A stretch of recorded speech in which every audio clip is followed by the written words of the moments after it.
जो गवाही मैं आज सुनूं मैं उसे कभी ना भूलूं। खुदाबंद ऊंची आवाज से मांगेंगे परमेश्वर से। हालेलुया। अपोस्टल जी, इस बहन का नाम रजनी है और अपने हस्बैंड के साथ अपने बेटे की टेस्टिमनी के लिए आए। ये कहते हैं कि 13 साल की उम्र है और 1 साल पहले कहते हैं अचानक ही हाई ग्रेड फीवर हुआ बच्चे को और एकदम से कहते हैं शरीर पे कहते दिमाग पे अटैक हुआ और टांगे रुक गई और कहते हैं कि पैरों के भार खड़ा भी नहीं हो पा रहा था, टांगे सूखनी शुरू हो गई थी। और कहते हैं कि डॉक्टर से जब चेकअप करवाया तो उन्होंने मेडिसिन भी दी, एडमिट भी करवाया, ड्रिप्स भी लगी, लेकिन कहते कोई भी इंप्रूवमेंट नहीं हुई। और कहते टॉयलेट बाथरूम पूरी तरह से बेड पर थे और माँ ही कहते 24 घंटे बच्चे के पास रहते और उसकी पूरी देखभाल और सेवा करते थे, क्योंकि बच्चा बिल्कुल भी मूव नहीं कर पा रहा था अपनी टांगों को।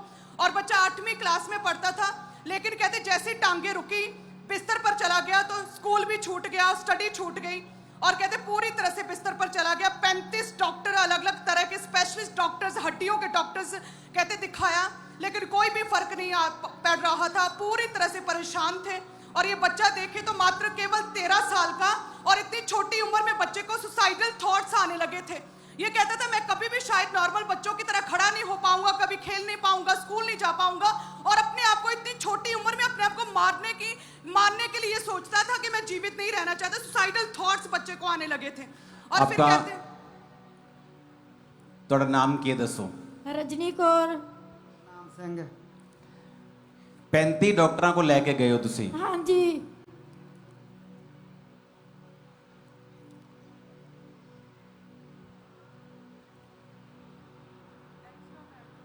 और ਇਹ ਸਟਾਰਟਿੰਗ ਕਿਦਾਂ ਹੋਈ, ਸ਼ੁਰੂਆਤ ਕਿਦਾਂ ਹੋਈ ਸੀ ਬਿਮਾਰੀ ਦੀ? हाँ जी। ਕਿਦਾਂ ਸ਼ੁਰੂਆਤ ਹੋਈ, ਬਿਮਾਰ ਕਿਵੇਂ ਹੋਇਆ ਹੈ? ਸਿਰਫ ਇਹਦੇ ਢਿੱਡ 'ਚ ਪੀੜ ਹੋਈ ਸੀ। ਉਸ ਤੋਂ ਬਾਅਦ ਇਹ ਬਸ ਇਹ ਮੰਜੇ ਤੋਂ ਨਹੀਂ ਉੱਠਦਾ ਸੀ।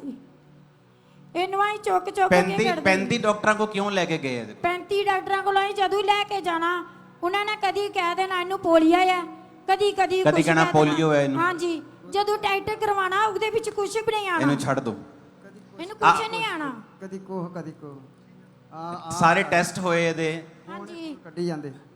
ਹਾਂ ਜੀ, ਸਾਰੇ ਟੈਸਟ ਹੋਏ। ਕੀ ਕੱਢੀ ਜਾਂਦੇ ਸੀ? ਕਦੀ ਕਿਤੋਂ ਖੂਨ ਕੱਢ ਲੈਣਾ, ਕਦੀ ਕਿਤੋਂ ਖੂਨ ਕੱਢ ਲੈਣਾ। ਇਹਨੇ ਆਖਣਾ ਇਹਦੇ ਨੂੰ ਚੰਗਾ ਮੈਨੂੰ ਮਾਰ ਹੀ ਦੋ ਸਿਆਪਾ। ਔਰ ਤੁਸੀਂ ਲਿਖਿਆ ਕਿ ਸੁਸਾਈਡਲ ਥਾਟ, ਮਰਨ ਦੇ ਖਿਆਲ ਤੇ ਇਹਨੂੰ ਆਂਦੇ ਸੀ ਬੱਚੇ? ਹਾਂ ਜੀ। ਇਹਦੀ ਇੰਨੀ ਜਿੱਦ ਹੀ ਕਰਦ ਲੈ ਕੇ ਮੈਂ ਸੋਚਦਾ ਸੀ ਵੀ ਮੈਂ ਮਰੀ ਜਾ। ਕਿਉਂ ਇਦਾਂ ਸੋਚਦਾ ਸੀ ਤੂੰ? ਦਵਾਈਆਂ ਨਹੀਂ ਖਾਧੀਆਂ ਜਾਂਦੀਆਂ। ਦਵਾਈਆਂ ਨਹੀਂ ਸੀ ਖਾਧੀਆਂ ਜਾਂਦੀਆਂ। ਤੈਨੂੰ ਵੱਖਰੇ ਵੱਖਰੇ ਡਾਕਟਰਾਂ ਕੋਲ ਜਦੋਂ ਲੈ ਕੇ ਕਿੰਨੇ ਡਾਕਟਰਾਂ ਕੋਲ ਤੂੰ ਗਿਆ ਟੋਟਲ? ਹਾਂ, ਜਦੋਂ ਤੂੰ ਮੰਜੇ ਤੇ ਪੈ ਗਿਆ ਫਿਰ ਤੈਨੂੰ ਦੋਸਤ ਨਹੀਂ ਸੀ ਮਿਲਣ ਆਉਂਦੇ? ਤੇਰੇ ਆਉਂਦੇ ਸੀ ਮਿਲਣ? ਸਕੂਲ ਛੁੱਟ ਗਿਆ ਸੀ? ਹੈ ਹਾਂਜੀ।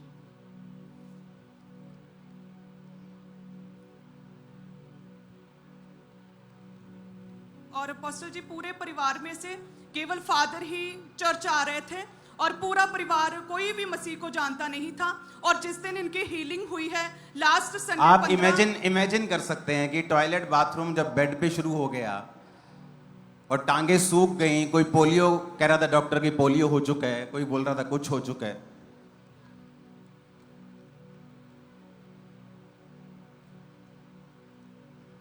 और बच्चा कह रहा था कि इससे अच्छा मैं मर जाऊं। ओके, इनकी हीलिंग कैसे हुई हम वो सुनेंगे अभी। अपोस्टल जी ये पूरा परिवार मसीह में नहीं था, प्रभु यीशु मसीह को जितने वॉलंटियर्स हैं और कैमरामैन, अगर तुम हिले तो तुम्हारा लास्ट दिन है सर्विस। ओके। अपोस्टल जी केवल जो इनके फादर है, बच्चे का पिता, केवल यही चर्च में आते थे, केवल यही क्रिश्चियन थे, प्रभु यीशु मसीह को जानते थे। माँ हो गई, बेटा हो गया या बाकी का पूरा परिवार कोई भी प्रभु यीशु मसीह को जानता नहीं था।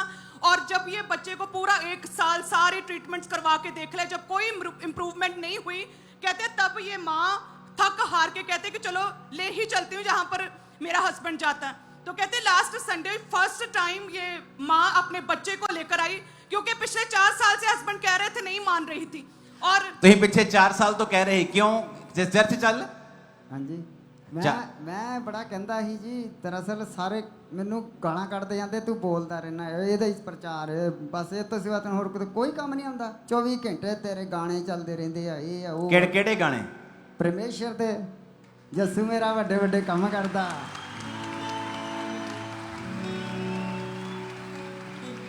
ਤੇ ਮੈਂ ਇਹ ਕਹਿਣਾ ਹਰ ਇੱਕ ਨੂੰ ਸੱਚ ਨੂੰ ਜਾਣੋ। ਸੱਚ ਕੀ ਚੀਜ਼ ਆ? ਇਸ ਦੁਨੀਆ ਦੇ ਵਿੱਚ ਸੱਚ ਹੀ ਰਹਿਣਾ ਵਾ। ਜਿਹੜਾ ਸੱਚ ਹੋਣਾ ਉਹ ਖੜਾ ਹੋਣਾ, ਬਾਕੀ ਸਭ ਖੱਲੀ ਵੱਲੀ।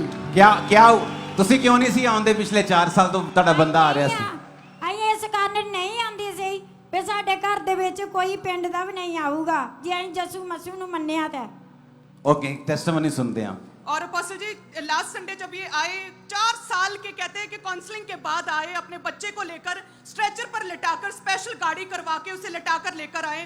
और अपोस्टल जी आपने स्पेशली प्रार्थना की, पावरफुल प्रेयर हम उसे सुन सकते हैं। ओके, उस सुनेंगे उसको हम, क्योंकि जो ऑयल आपके हाथ में है, परमेश्वर ने मुझसे कहा है इसमें मैंने अपनी आग भरी है, और जब आप इसे अपनी बॉडी पे लगाएंगे आज कुछ ऐसा होगा कि मरा हुआ जी उठेगा। आपकी हड्डियां हो, आपके अंग हो, आपके जीवन हो, आपकी मैरिजेस हो, आपके बच्चों के साथ रिलेशनशिप हो, यीशु मसीह के नाम में मैंने कहा वो जी उठेगी जैसे ये ऑयल आप लगाएंगे आज। और अपोस्टल जी कहते जैसे वो प्रार्थना की हुआ ऑयल जिसमें आपने कहा कि इसमें आज आग भरी है और ये सेम नहीं रहेंगे। आप जैसे ही कहते अप्लाई किया यहीं पर, और कहते तभी एकदम से टखनों में जान आई, जो सूखी पोलियो से सूखी, कहते कि पूरी तरह से उठ खड़ा हुआ। हम देख सकते हैं उस गवाही को जो उस दिन ये बच्चा इंस्टेंटली उठा था। वो गवाही, ये इतनी बड़ी गवाही है, ये बड़ा मिरेकल हुआ। ये बच्चे को आज गाड़ी में लटाकर लेकर आए थे क्योंकि 1 साल से टांगे खड़ गई थी, रुक गई थी और एक कदम भी चल नहीं पाता था। ये माता रो रो कर प्रार्थना के साथ आज घर से तुरी थी कि हे परमेश्वर मेरे अपाहिज कितने समझ रहे हैं उनकी टांगों में और चलने लगे। और कहते हैं कौन है अंदर? और बिल्कुल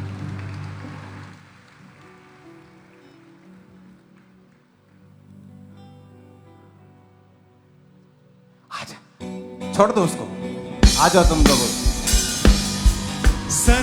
सुना, मैं लोगों को बोलता हूं कि तुमने 1 सेकंड में मत हिलो प्लीज। मेरे साथ 2 कैमरामैन हो, भाग जाओ सभी। दो मतलब भाग जाओ, दूर हो जाओ। 2 ओके, भाग जाओ। सुनो, मैं आपको एक बात बोलता हूं। मैंने कहा था आपको कि एक सेकंड में हम टेस्टिमनी सुन लेते हैं कई बार, क्योंकि टाइम नहीं होता, और आपके पास थाउजेंड्स टेस्टिमनी पड़ी है। कोई व्हील चेयर से उठा है, कोई स्ट्रेचर, तो क्या होता है 1 मिनट में कि ये भाई ऐसा था, रो के आए, घर वाले आए और दुआ लगा, ठीक हो गया। लेकिन उसके पीछे की स्टोरी मैं आपको बताता हूं। जब अगले संडे या कभी टीवी पे वीडियो टेस्टिमनी में जब मौका मिलेगा इनकी गवाही को सुनने का, तो आपको मालूम होगा कि कितनी सीरियस लेवल की ये टेस्टिमनीज होती हैं जो आप 1 सेकंड में सुन के घर चले जाते हैं। अब इमेजिन करो 4 साल की इसकी मेहनत, और रोज बोलता है फैमिली को चर्च जाया करो, और कोई कह रहा है कि नहीं हम नहीं मानेंगे यीशु मसीह को। हाँ, और एक दिन बेटा बीमार होता है, 35 डॉक्टर चेंज होते हैं, बेड पे चला जाता है, डॉक्टर पोलियो करार कर देते, कुछ करार कर देते, ब्लड बार बार आ रहा है, बेटा मरने की बात कर रहा है कि दवाई नहीं खा हो रही मुझसे, पढ़ाई छूट चुकी है, मुझे डेथ मिल जाए तो अच्छा है। और संडे चर्च में आते हैं, और जब मैं आ रहा हूं तो परमेश्वर ने मुझसे कहा कि ये ऑयल नहीं, ये फायर है, इसमें फायर मैंने मिलाई है। और मुझे थोड़ी मालूम है चर्च में कौन आया। आप सुनो, कैमरा घुमाना इधर। मोस्टली चर्च में आपको नीचे बैठे लोग दिखे हैं, नीचे बैठे ना हम सभी 90%। आज 15,000 चेयर्स लगी हैं चर्च में, चेयर्स, ओनली चेयर्स, पूरी 15 गिन के लगाई वॉलंटियर्स ने। लेकिन आप देखो 90% लोग आप नीचे बैठे हैं। मेरे को तो नहीं मालूम आप कहां से कौन आया। हाँ, इंडिविजुअली मैं किसी को जानता हूं, लेकिन कौन बीमार बैठे, लेकिन परमेश्वर जानता है आपको। इसलिए तो मैं कहता हूं कि जब आप जीवित चर्च में आते हैं, जरूरी नहीं आप पास्टर से मिलें, अगर आप उसकी सुन सकते हैं जो परमेश्वर ने आपके लिए कहा है, आप कहां भी बैठे हो आप हील हो सकते हैं, डिलीवर हो सकते हैं, आजाद हो सकते हैं। हालेलुया। अब मुझे थोड़ी मालूम है कि परमेश्वर इसके लिए बात कर रहा है कि तुम्हारे लिए बात कर रहा है, लेकिन परमेश्वर कह रहा है कि मैंने आज, आप स्वीट आपके हाथ में है ना, अभी खाएंगे नहीं, मैं आपको बताऊंगा कि परमेश्वर ने आपको ये क्यों दी है और इसका मकसद क्या है। आज डिलीवरेंस वीक है, आपकी लाइफ का बेस्ट वीक है आज। और आप इमेजिन करो, ये लड़का मौत मांग रहा है परमेश्वर से, डॉक्टर ब्लड के बाद ब्लड लगा रहे, कोई पोलियो कह रहे हैं, टेस्ट हो रहे हैं, बेड पे चला गया, टॉयलेट बाथरूम सब बेड के ऊपर है, पढ़ाई छूट चुकी है, और एक फैमिली मेंबर क्रिश्चियन है और वो कह रहा है चर्च में चलेंगे। और परमेश्वर को मालूम है कि आज कोई ऐसा है जिसकी लाइफ में काम होना जरूरी है, और परमेश्वर कह रहा है आज इस ऑयल में, आप कितने लोगों को जानते हैं जो लोग ऑयल की खिलाफत करते हैं? बहुत से लोग होंगे, जबकि वचन कहता है परमेश्वर के चेलों ने तेल मलकर लोगों को चंगा किया। जब वचन नहीं मालूम होता लोगों को तो वो खिलाफत करना शुरू करते हैं, जबकि वो तेल की खिलाफत नहीं कर रहे हैं। तेल की खिलाफत तब करनी चाहिए जब वो बिकना शुरू हो जाए। अगर वो आपको 500 में मिल रहा है, 400 में, 200 में, 1000 रुपए में मिल रहा है, लेकिन आपको फ्री दिया जाता है, किसी ने पैसे दिए हैं पिछले संडे, सभी को फ्री मिला है ना, अगले संडे फिर ऑयल मीटिंग और फिर फ्री मिलेगा आपको। क्योंकि मैं जो डिलीवरेंस आपकी लाइफ में देख रहा हूं वो अद्भुत है, जो आप लेने वाले हो। आज संडे सीड मीटिंग आप मिस नहीं कर सकते। जवाना चल जरा चंगी तरह हूं, आजा। ओ वड्डे वड्डे कम करदा, ओ वड्डे वड्डे कम करदा, ओ वड्डे वड्डे कम करदा, ओ वड्डे वड्डे कम करदा। सना गाओ करो दी वड्डेआई, सना गाओ करो दी वड्डेआई, ओ वड्डे वड्डे कम करदा, ओ वड्डे जोर से हालेलुया। ओ वड्डे वड्डे कम करदा, ओ वड्डे वड्डे कम करदा,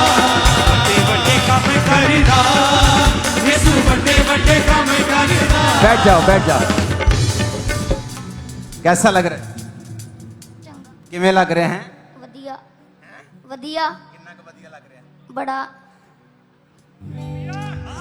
पंजाबी समझ आ रही है सबको?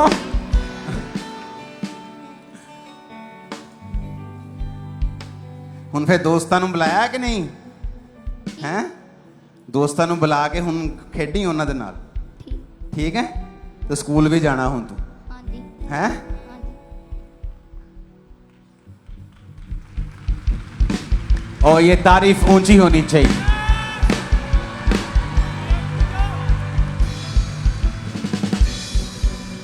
आओ जी विश्वास, ये साडा विश्वास दा हीरो। हाँ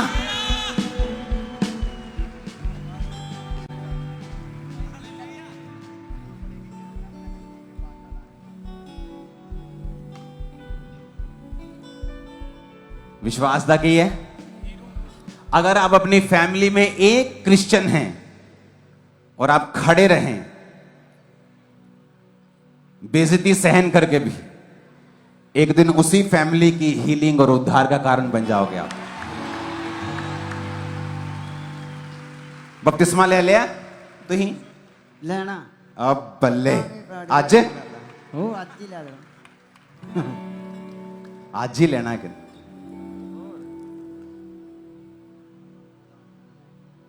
हैं? ਆਧਾਰ ਕਾਰਡ ਲੈ ਕੇ ਆਇਆ ਇਸ ਲਈ ਕਦੀ ਨਾ ਕਦੇ ਮਿਲੂਗਾ ਜੀ, ਅੱਜ ਨਹੀਂ ਤੇ ਕੱਲ ਕਦੀ ਤੇ ਕਦੇ ਮਿਲੂ। केड़ा पिंड है अपना? ਭਾਮ ਪਿੰਡ, ਭਾਮ ਜ਼ਿਲ੍ਹਾ ਗੁਰਦਾਸਪੁਰ ਦੇ ਵਿੱਚ। ਅੱਧਾ ਪਿੰਡ ਇੱਥੇ ਆਇਆ ਹੋਇਆ। क्यों आता आज आज आया कि पहला तो आंदा? ਪਹਿਲਾਂ ਵੀ ਆਂਦਾ ਵਾ, ਇਹਦੀ ਗਵਾਹੀ ਵੇਖੀ ਲੋਕਾਂ ਨੇ। ਫਿਰ ਵੇਖ ਕੇ ਹਰਾਂ। ਕੀ ਨਾਮ ਮੁੰਡਿਆ ਤੇਰਾ? आकाशदीप सिंह ओ बल्ले आकाश,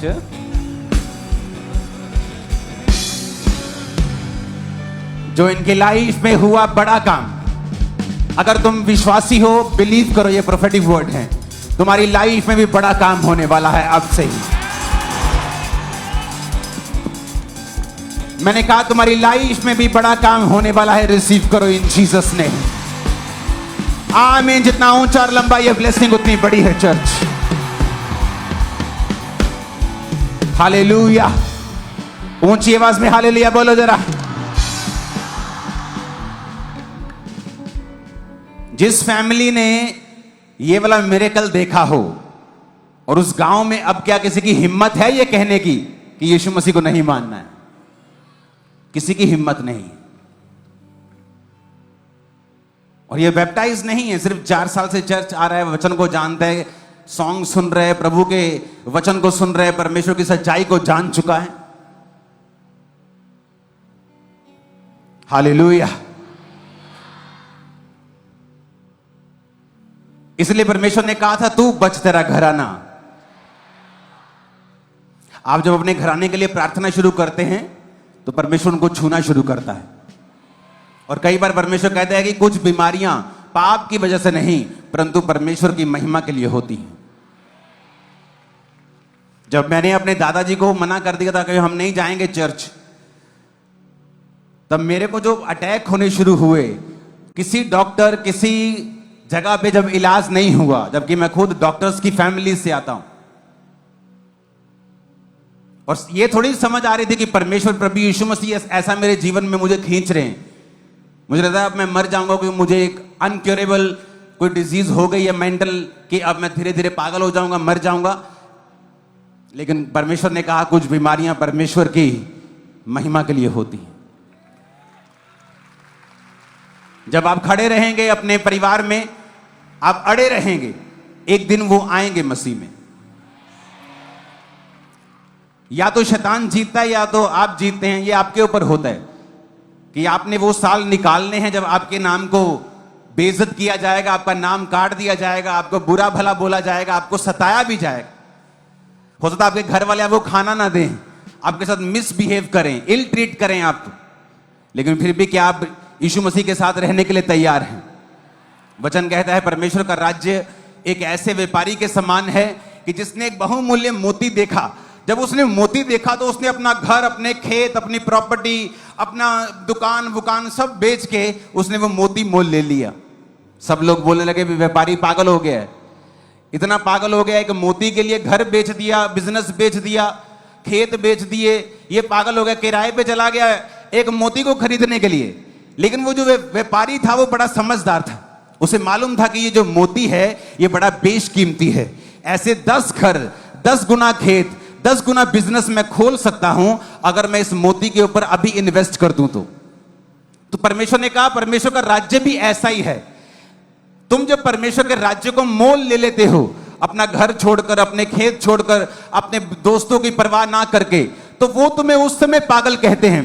लेकिन बाद में जब वो मोती तुम्हें मोल देगा, तुम्हारी लाइफ में प्रभु काम करेगा, तब वो लोग समझ जाएंगे कि तुमने सही डिसीजन लिया, कि परमेश्वर ने के राज्य में आए और अब तुम्हें सब 10 गुना होके मिल रहा है।